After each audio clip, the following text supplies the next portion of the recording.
go into our new sermon series, and it's called Fight for the Future. What I have to tell you is it's not going to be easy um, because studying for this, I was heavily convicted so bad to the point where I just wanted to say, we'll talk about something else today. But it's not going to be easy.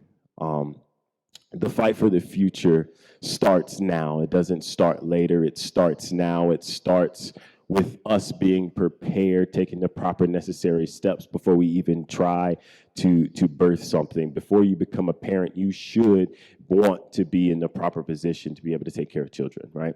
Same thing goes with our faith. Same thing goes with our future. We have to fight for our future. I don't know about you, but there's so many things that could come to attack you, so many things that try to attack you before you even make it to your future. Part of fighting for the future means that you've got to confront your present and your past. There's no future without the present. And so we have wounds really that are so bad that we never treat, that we kind of spill over on other people. So what happens is someone cut us or someone bit us or someone hurt our feelings and we never kind of got over it. And so what we did was we kind of started bleeding onto other people. All right. And so part of what your future depends on is you being able to close the wounds.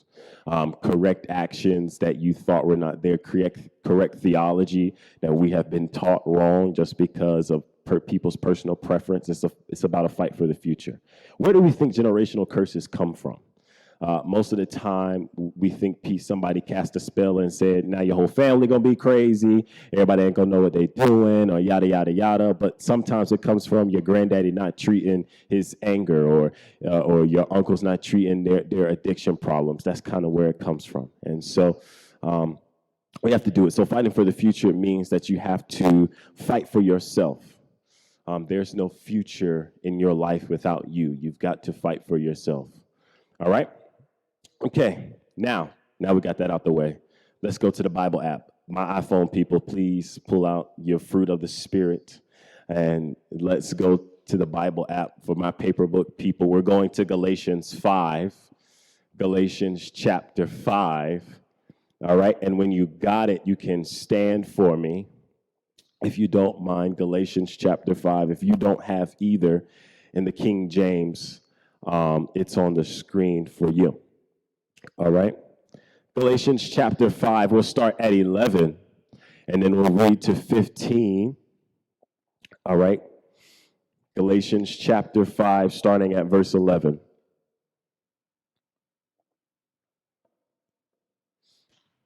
In the King James, and I, brethren, if I yet preach circumcision, why do I yet suffer persecution? Then, in the offense of the cross seized, I would they are even cut off which trouble you. For brethren, ye have been called unto liberty. Not only use not liberty for an occasion to the flesh, but by love serve one another.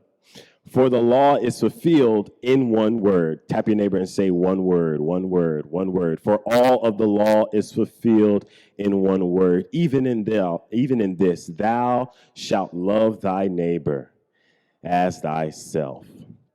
And our focus, but if ye bite and devour one another, take heed that ye not be consumed by one another. The ESV says, if you bite away or devour, to kill one another. The topic of thought, tap your neighbor and ask them a question. Say, are you Dr. Hannibal? Are you Dr. Hannibal? Please be seated. So we're going to take a little twist today, and I saw it. I saw something different when I read the text. Part of after this, it tells you, if you read the Bible, it says, walk ye in the Spirit and not fulfill the lust of your flesh. We've read that part. And we hone in on verses 16 and beyond, but we forget 13 through 15. And I think it's important that we highlight the importance. Today, if you don't mind, I want to talk to you about cannibalism. And specifically cannibalism in your relationships and I want to talk about Christian cannibalism. For a fact, it's a fact if you don't know, but people eat each other. They devour each other, and some people starve themselves enough to where they want to eat another person. People get their fix, the highlight of their day. They get their noteworthy moment from devouring another person.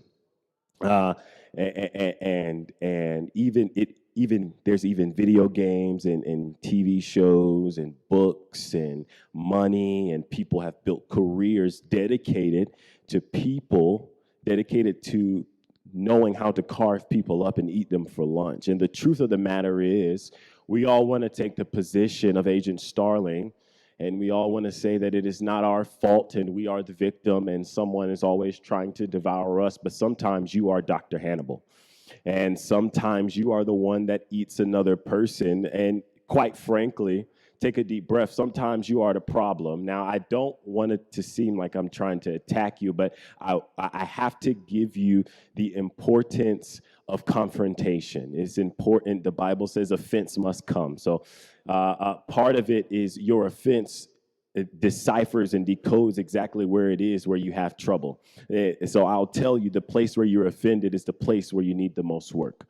Offense, it must come. And so sometimes we are Dr. Hannibal, and it's like we have someone on our menu that we want to eat. We have someone that piques our interest and our appetite. We have someone that we desire. Matter of fact, we become so cannibalistic sometimes that we eat ourselves and we don't even know what we do. And that's why this is important. So Galatians chapter 5, the Apostle Paul is in the middle of a conflict, and he's writing to this area of Galatia where there are two people who are fighting between what is now and what is next in the kingdom that has been and the kingdom that is to come. And what we see is people who hold true to the Mosaic law as far as what it is that God wants us to do, the 10 Commandments, but we really don't know there's 613 of those Mosaic laws and covenants and commandments that are designed for us. So we have people that are dedicated to want to keep those commandments, right? Thou shalt not kill, thou shalt not do this, love thy neighbor as thyself, love God with all your heart, all of these things, people that push it, who have seen the Christ crucified. And then the Apostle Paul walks up and says, do we not remember that Jesus said that all of this has been fulfilled through me. All of it has been, the commandments were to reveal me. Could it be that we don't realize that you can know the 10 Commandments and not know Jesus at all? What happens is we take the 10 Commandments as if it was Jesus, when Jesus had already said it was those that have come to fulfill me, right? So it's easier for us to reside with the 10 Commandments because it kinds to show us what it is to do as far as how we're supposed to act. It gives us the step-by-step guide because we like it laid out for us. We like it shown to us plainly. Do not do this and don't do that and don't do that. And then Jesus comes in and flipped this on his head and said, y'all doing all of this, but y'all don't even like each other. You doing all of this and y'all don't even love each other. Y'all fight in the synagogues and y'all fight with each other, and y'all have schisms, and everybody is going back to back and fighting, and y'all want to use the corporate chain. Y'all want to use the temple as a corporate ladder and trying to climb it and fight each other. And so the Apostle Paul walks up in between these two conversations. One, as in, we need to continue these commandments. It is these that have got us to this point. And then the Apostle Paul says, this has been fulfilled. The greatest commandment is to love thy neighbor. And so he's in the middle of a frustration.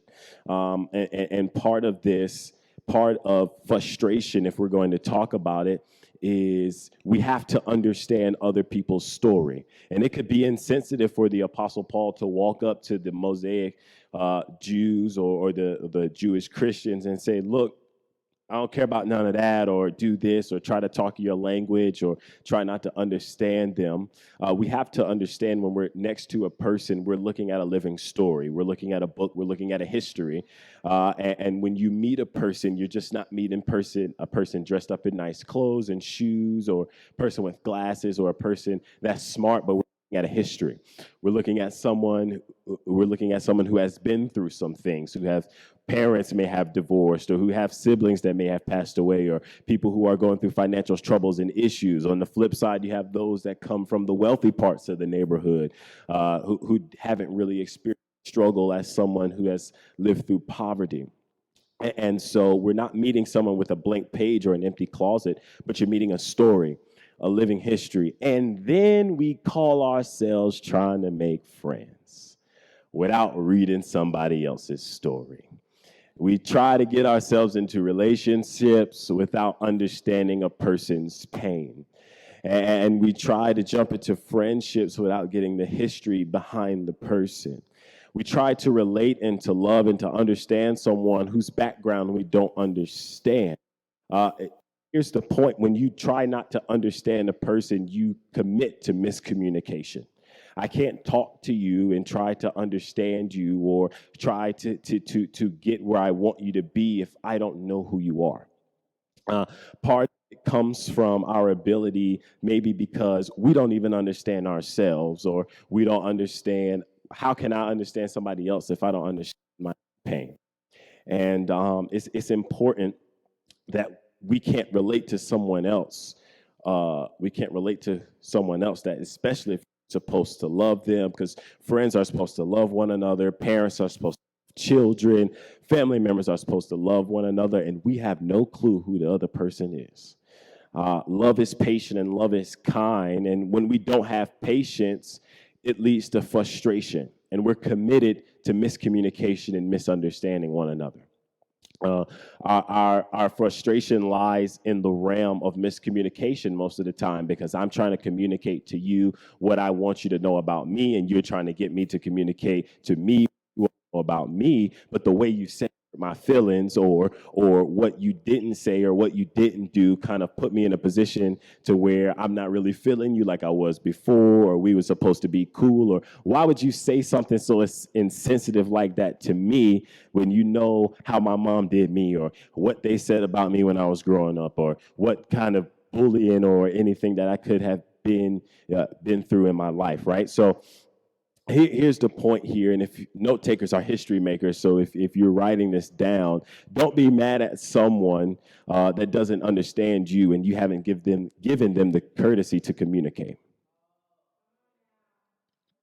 If you haven't given the person the courtesy to try to communicate to them what it is that you need or what it is that you want, you kind of run into a position to where you're committed to misunderstanding. So we have a huge amount of frustration in this text. Paul, right? We have one side on one side trying to communicate to the other side, and we have another side trying to understand what it is exactly is going on. Some understand, some don't get it, and some are confused. And so what we see is Paul writes with a passion to the church to try to get them to understand what God is telling us through Jesus, what Jesus has commanded them to do. So verse 16 teaches us that we are called to liberty. Part of what we do when we try to hold the Ten Commandments to the forefront, or we try to raise the Ten Commandments above what Jesus has taught us is to love, is we take Jesus off the cross and put Moses in that position. We try to raise Moses as the standard of what God wants us to be, and we forget that there was a Messiah who died for us. Part of the problem is we're so used to being slaves that we think it's freedom. And you get to a point in a position where you think that this is all that life has to offer, or this is all that this relationship is going to be, or this is all that a partnership has to offer, because you haven't gotten over the frustration. And the conflict between the old and the new is the old is comfortable. We don't like to talk about how comfortable the old gets, because we get so complacent because now it's normal to us. If I'm used to eating people, trying to eat vegetables is foreign to me. If I'm used to being a vegetarian, trying to eat meat is foreign to me. Or if I'm used to talking to this set of friends or hanging around this style of people or going to this style of church, walking into something different is foreign to me. And so we have a confrontation between old new. Now, what frustration means, particularly in our past, is that you're confronted with an issue that's hindering your future. The Apostle Paul is writing to try to get them to understand, yes, these were given to you and these are a covenant and this has been in place, and we understand and respect the old. It's not a disrespect to the old to try to bring in something new. We understand and respect the old. But Jesus said that all of this has been fulfilled through me. And so it's no longer when I break one of the 613, I've broken them all. It is now to the point where I have grace, where sin abounds, grace much more abounds. And so what Paul was trying to get them to understand is that you're no longer part of what you thought got you to be saved. And part of what we are is that we are under subjection to a new covenant. Now, the problem that our generation has been handed is that we were taught that the wages of sin is death, and it was given to us as if it was the good news. Now, I don't know about you, but if I had to count the things that I did wrong from starting when I woke up this morning to now, I've been unbroken too many covenants to try to make my way into heaven. And so what we have done is we have separated a group of people because we taught them that instead of Jesus comes to love you and grace is here to set you free, we have told them the wages of sin is death, trying to scare them into the pews. But what happens when fear is no longer there? What happens when people are no longer scared of going to hell? There are a segment of people that don't even care what happens after they die anymore, or cares how they live on earth, because we've scared them so bad to think, if this feels so good, it can't be wrong, instead of telling them there's a better covenant for you. And so if in the truth where grace abounds much more than sin, it doesn't give us a license to sin, but it gives us the freedom to understand why we go through what we go through, or the freedom to understand why it is okay to come into the church and say, I'm broken. Lord, I ain't got nothing left. I don't know what else to do. I'm broken, I'm beaten, I'm battered, all of it. It gives us the right, grace gives us the right to come in and sit down a part of the congregation of people. It allows us to come in and be in the great cloud of witnesses together with everyone. Grace doesn't care what you did last night. His mercies are new every morning. And so if we try to hold ourselves accountable for the things that we did before, we will convict ourselves. And this is where the cannibalism lies, because we have so many cannibalists that have infiltrated our belief system. We have so many cannibalists that camouflage themselves among the pews, and not only do they do that in our church, but they camouflage themselves in your homes and in your text messages and in your DMs and your friendships. They camouflage themselves as professors sometimes, praise God, and then they camouflage themselves as the people that you know and trust. Cannibals just don't walk up to themselves and announce that they're trying to devour you. Instead, they make an appearance in your life as a friend, your pal, your confidant, as the person that you need advice from, that you call sometimes like, hey, look, girl, I'm not going through the best situation right now. What's going on? Now, there's not to say that there are not people that are there to help you, because there is a segment of people that are designed there to help you. And we have to have the right discernment to understand the difference between the two. But sometimes a cannibal will camouflage themselves as somebody you need. Be careful of the friend that really think you ain't gonna do better without them, or the friend that thinks that you can't live without them, or their advice is golden. And so it's easy to see yourself as the victim. But sometimes you are the problem. Sometimes we are the ones that devour the person next to you. And because you're frustrated and, quite frankly, sometimes pre offended to something that has happened in your past, you start to devour the person that sits next to you.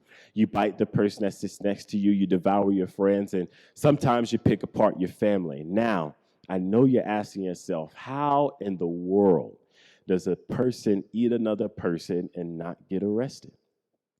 How am I a cannibal? How am I devouring someone else? How am I picking somebody else apart?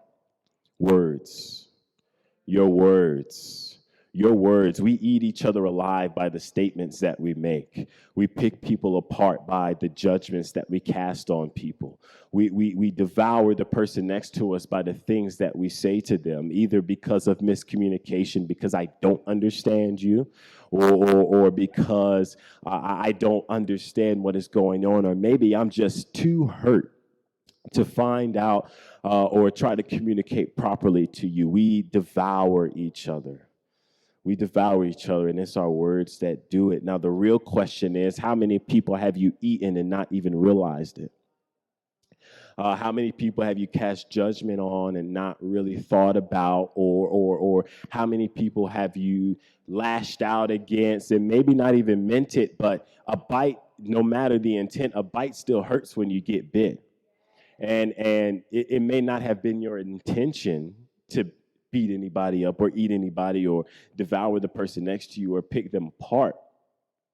But we lash out with our tongues and we say things to different people. Now, another question would be, are your friends, your family, your significant others amputees because they've had to heal the wounds that you gave them? Are we walking around with wounded people missing limbs because we've bitten them to the point of infection? Or are we biting people so much with our words and our judgments that we cast on them that they are missing pieces and portions of their lives because we were not able to be whole enough to say, this was bothering me, this hurts me, and even though I bit you, I'm sorry. I don't think we understand how far an apology really goes. A sincere apology can reverse curses. A sincere apology can heal broken families and wounds, and a sincere apology can do so many things for us. And so we have a crisis. Some of us have become cannibals and we didn't even know it. I'm sure somebody is sitting out there right now wondering, how many people have I really eaten alive with my words? Am I really devouring people in group chats and Snapchat messages and texts? Am I destroying them in blogs and Instagram posts and conversations next to the person? Am I destroying them in tea being spilled and splashed back and forth? Or am I that person? What we do is we have group chats that we create. Instagram, people have made whole careers in broadcasting people's personal pain. People have made money, made livings, fed children, broadcasting other people's personal pain because they were offended or because they never got healed from what it was to us. So is your frustration so deep with someone that you're willing to risk eating that person away for the benefit of your own self-relief? Are you willing to say, you know what, I just need to feel my hunger? Because I don't know if you've ever been that hungry to where your stomach start hurting and you get a headache and you feeling faint and, you try to drink water and that don't work, or you be about to pass out and all that other stuff. Are we willing to do that with our spiritual stamina, our popularity, our clout? Are we willing to eat other people to get those things to fulfill our hunger? Are we disguising ourselves? Are you Dr. Hannibal?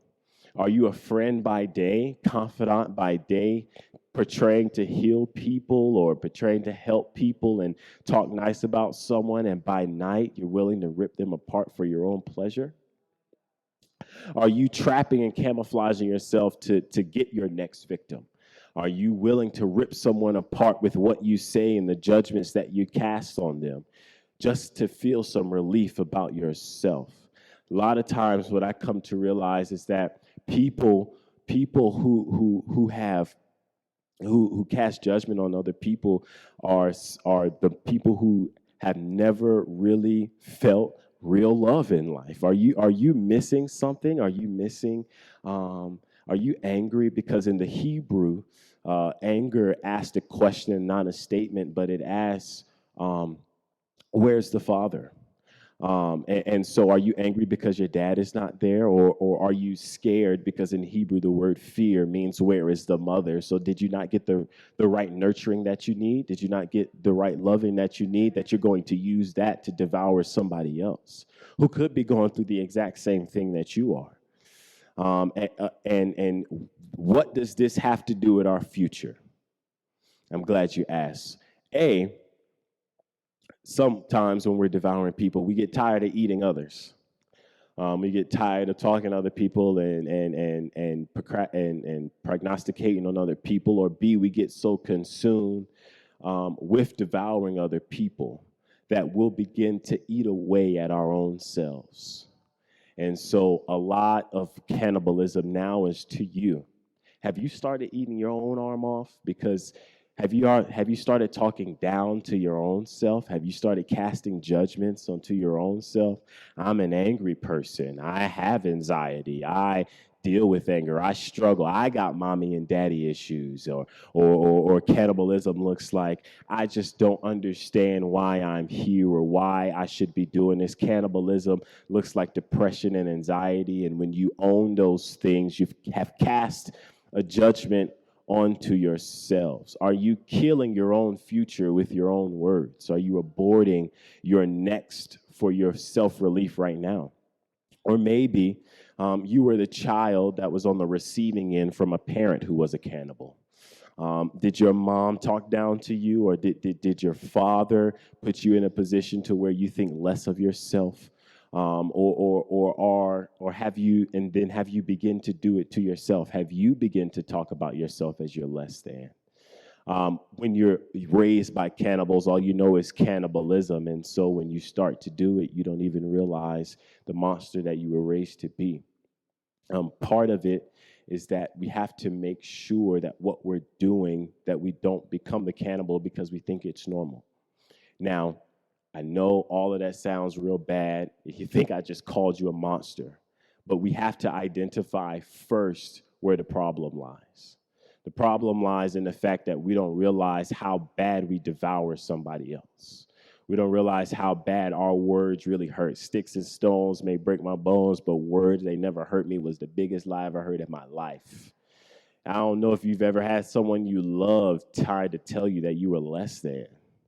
Someone you cared about tried to make you feel like you weren't the person that you were supposed to be. Have you ever been in a position where your friend, the one that was supposed to be with you, your A1 day one, talks down on you, all of a sudden a switch has flipped? Here's the good news. Where sin abounds, grace much more abounds. We have the chance now to get it right for our future. It starts practically. And what we have to realize is a diet is hard. So starting to not cast those own judgments on yourself can be hard. How much do we talk about ourselves in negative connotations? I am depressed. I am angry. I am an angry person. I have this problem. I am this. And the problem is we identify so much with our problems that we don't even know how to identify with the solution. And then we start to do it to other people. Yeah, I'm angry, so I know she mad. Oh yeah, I gossip a lot, so I know she talking about me. Or I got depression, so I know he got depression. Yeah, you just sad all the time because you don't know how to figure it out for yourself. Yeah, I'm there. That's me. I was there too. How much does that eat away at the next person? How much of our thoughts, our judgments that we cast on other people devour each other? That's why you have to be careful. Paul says that you do not consume the next person. We can't consume them when we do it with our words. With our words, we've got to watch how we talk, so that we don't convict people and imprison them, because what happens is we think that observations are judgments, and it's okay to use wisdom to make an observation, because you need to observe people. You need to know what they're all about sometimes. Okay, I see a little bit of traits of, you got a little bit of anger traits going on, or you got a little bit of judgmental traits going on here. But when we start to convict them and say, you are an angry person, you have decided to sentence them, and you're not God. You have decided to sentence them to imprisonment, a life sentence based on who we are, and at the root of it is pride. I am better than you because I've recognized my own problem. I know I got the problem. You don't want to need to figure it out. You don't want to need to figure it out. I know I got the issue, so I'm going to help you because I know I'm better than you because I done figured it out. It's pride. And then we are prideful with our own selves. We judge our own selves so heavy. Take a break from yourself. Have you ever realized you're doing the best that you know how? Have you ever realized that you're only doing the best that you can do? Sometimes give yourself a break, because you start to eat away at your own selves most of the time. The difference between making an observation and a judgment, Jesus has put us on a leash so that we're able to control our tongue. It's so hard not to talk about somebody else sometime, or lend our ear to the tea because it be juicy and it tastes good. Like, ooh, girl, I mean, I don't want to listen, but I'm going to go around the corner. If you talk real loud, if you talk real loud and I hear it, I ain't going to be mad for real. But we have to relieve ourselves of that pressure. In our relationships, we can't bite at our significant other. We can't cast judgment on them. That forces miscommunications. I wonder how many of our relationships we devoured them to the point where they don't even want to be with you no more. Or our friendships, we've eaten away at them so much that they're frustrated with who you are and what you want to build. Parents do it to children all the time. They get frustrated because their parents did it to them and their parents did it to them. And so we hand down this accursed fruit of, I'm going to do it like my mama did it in them, or I'm going to act like them and I'm going to do exactly what they want me to do, or I'm going to do it how they do it, and not realize that sometimes it ain't the right way. Sometimes we need to do it differently. That's what Fight for the Future is. It starts with us. It starts with our present. It starts with our now. And if we don't stop devouring ourselves, there's not going to be enough of us left to even fight for what God has in store for us. You're going to be too broken, too beaten, and too battered to even lift a finger to do the work that God has for us. We devour ourselves. We devour ourselves out of connections. We devour ourselves out of networking. We eat away at our partners and our friendships and our family and our relationships. God has given us help. That's what the Holy Ghost is for. We use them for tongues, and we use them for Pentecost, and we use them for laying on the hands and to bring me what I need when I need it, or to comfort me. But my prayer is, God, hold my tongue. Please put me on a leash, because I'm telling you, sometimes I want to say some stuff that I don't really need to say. Sometimes I want to talk about them because they show getting on my nerves, or I want to say some stuff about them, but watch my tongue. Put me on that leash. Teach me how to communicate effectively. Your needs are there for a reason. People are willing to help you, but are you willing to communicate? Are you willing to tell people what you need? Are you willing to tell people what's in store for you? How can they help you? People want to help you. Have you eaten away the people that were sent to help you? Have we bitten our own family members? Have we bitten our own friends? We devour each other. That's what Dr. Hannibal is. We have to be careful with the way we use our words. Death and life is in the power of the tongue. So when we start to speak over our own future in words that eats away at it or aborts what our future is to hold, what we do is we set ourselves in a place where there's nothing left for us. What we have to realize is our provision, our desire, all of it will be sent to a place. God's not going to send it to you, but he's going to send your provision to a place. You've got to learn how to get to the place where he wants you to go. That's the important part. So we're going to pray, because I believe it's important for us that we have been raised in a society where it's okay to eat somebody else. It's okay as long as you're making some money. As long as your relationship is fine, as long as you're good and happy and got the release you need, we bite other people. We devour each other so heavy, so hard, and we're friends with the people that are cannibal to us. Sometimes people are married to cannibals. They're in relationship with cannibals. And we get Stockholm syndrome and stay and think that it's okay instead of being able to communicate. It's our job to communicate what we need, not only left and right to the person next to us, but we have to communicate what we need to God. He already knows. He's waiting for you to tell him. He's waiting for you to ask. Watch our words. Watch our words. It's so important for us to watch how we talk to the other person. I really don't think we understand the power of what we have to say. What you have to say can shape somebody's future. What we have to say shapes how somebody sees our perspective on certain things, our view on our own self, our life. And people wonder how somebody else can affect your own self-esteem. It's because of words. Our words, our words, our words. It's very important for us to not devour one another. We're here for each other. We're here to help one another. We all got one common goal, and it starts with love. I think there's a lack of love and grace being preached, and that's why we think it's okay to be cannibals. Because love says it's not okay to eat your brother and sister. I love them. That they are my family. They are the people that I look after. They are the ones that I care for. I love them. And even when they ain't doing right, even when they don't know how to communicate for themselves, love is the one that closes the gap. Love is patient. Love is kind. And God is love. So if we're not patient and kind to one another, we ain't loving. That's flesh. The quickness that we want to get to, that's our flesh. And we're going to pray because I think it's important that God hears that we know that we have an issue. We can't devour each other. We can't eat away at each other. We can't talk about one another because I have my own future to focus on. And if you're so busy building your own future, you don't got the time to try to talk about nobody else. I'm too busy worrying about my own self. My mama often say, mind your business. Just mind your business. Sometimes you just need to mind your business and focus on what you need to focus on so you don't turn into a cannibal.